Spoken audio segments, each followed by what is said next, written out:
In this video, we will understand the concept of ultimate strength of RCC section as per IS 456-2000. Ultimate strength of an RCC section refers to the maximum load carrying capacity of the section just before failure or collapse occurs. It represents the stage at which member can no longer resist additional loading.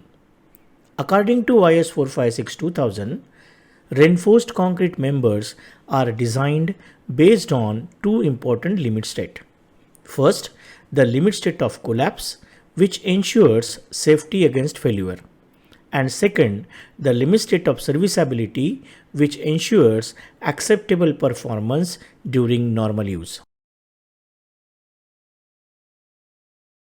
For flexural members such as beams, the ultimate strength is determined considering stress-strain behavior of concrete and steel, strain compatibility, force equilibrium, and assumptions specified in IS 456. So, let us begin with these assumptions. The limit state design of flexure is based on several fundamental assumptions given in clause 38.1 of IS 456. So, first assumption is plane sections remain plane after bending. This means the strain distribution across the depth of the section remains linear. In simple word, strain at any point is directly proportional to its distance from the neutral axis. Second assumption is the maximum compressive strain in concrete at the outermost compression fiber is taken as 0.0035 in bending. Third assumption is the tensile strength of concrete is neglected. This assumption is made because concrete is weak in tension and tends to crack at relatively low tensile stresses. Now, fourth assumption is about the design stress-strain relationship for concrete. The compressive stress distribution in concrete is assumed as rectangular parabolic stress block. For design purpose, the characteristic compressive strength represented by FCK is reduced. This reduction accounts for the difference between cube strength and actual behavior in structures. A reduction factor of 0.67 is applied. Further, a material partial safety factor of 1.5 is also considered. Therefore, the design compressive strength becomes 0.67 FCK divided by 1.5, which simplifies to 0.45 FCK. Based on the stress block parameters, the total compressive stress block consists of a rectangular portion and a parabolic portion. By combining the areas of these two regions, the resultant compressive force C becomes 0.36 FCK multiplied by XU multiplied by B. This expression plays a very important role in flexural design calculation. Now, fifth assumption is about the design stress-strain curve for steel. The stresses in reinforcement are obtained from the representative stress-strain curve corresponding to the steel grade used. For steel, the partial safety factor gamma m is 1.15. Therefore, the design yield stress becomes 0.87 Fy. This value is commonly used in reinforced concrete design calculations. Next assumption is about the maximum strain in tension reinforcement. At failure, IS code specifies that the tensile reinforcement must possess sufficient ductility. Therefore, the strain in tension reinforcement should not be less than 0.87 Fy divided by ES plus 0.002, where ES is the modulus of elasticity of steel and is equal to 2 into 10 to the power 5 Newton per square mm. This requirement ensures ductile behavior and prevents sudden failure. Next, let us derive the expression for neutral axis depth XU. Consider a rectangular beam section. Let B is the width of beam, D is the effective depth, AST is the area of tensile reinforcement, and XU is the depth of neutral axis. At the limit state of collapse, equilibrium of forces must exist. Therefore, total compressive force must be equal to total tensile force.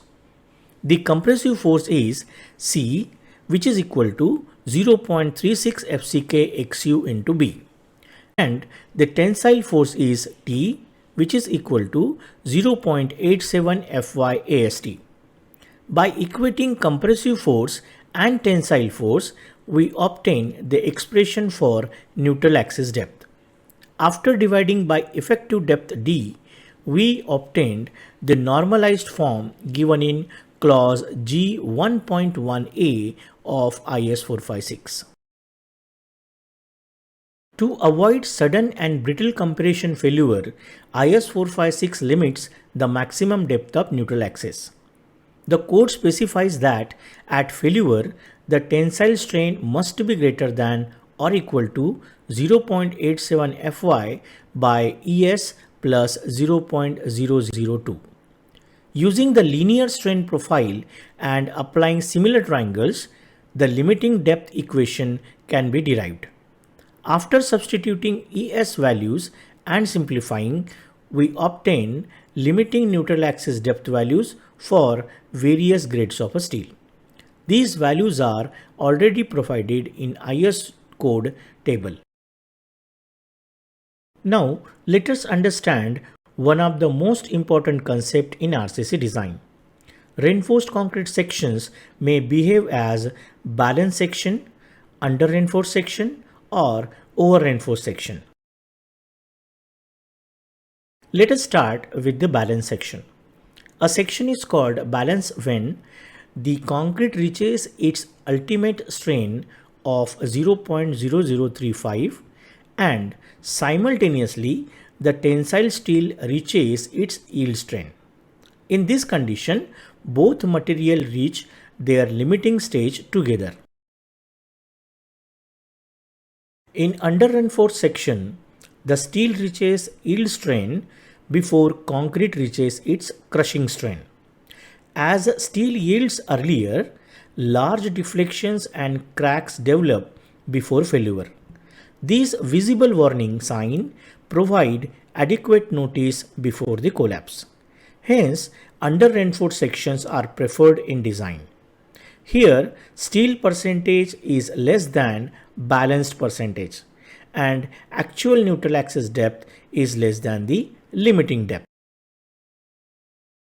In over reinforced section, concrete crushes before steel yields. These sections fail suddenly with very little warning. Cracks and deflections remain small before failure.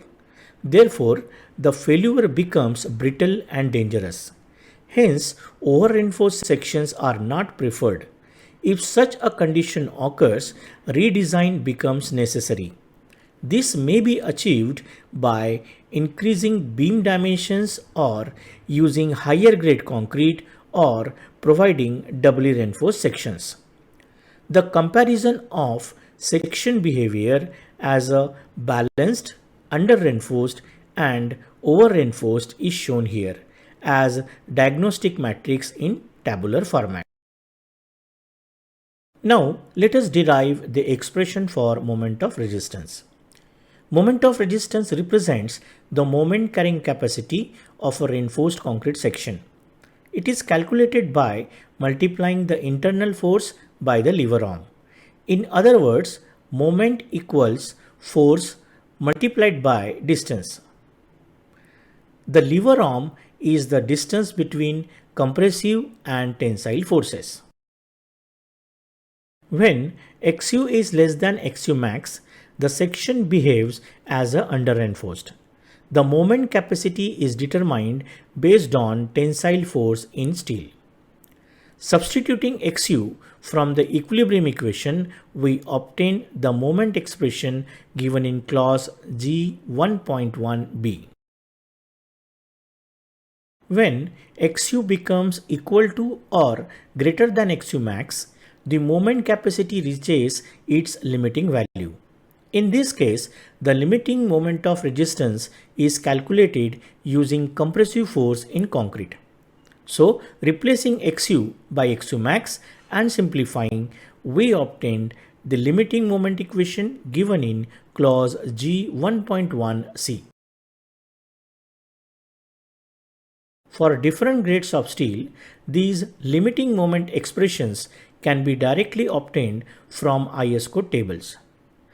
That's a wrap on this video. If you found this video helpful, give us thumbs up and don't forget to subscribe for more design insights.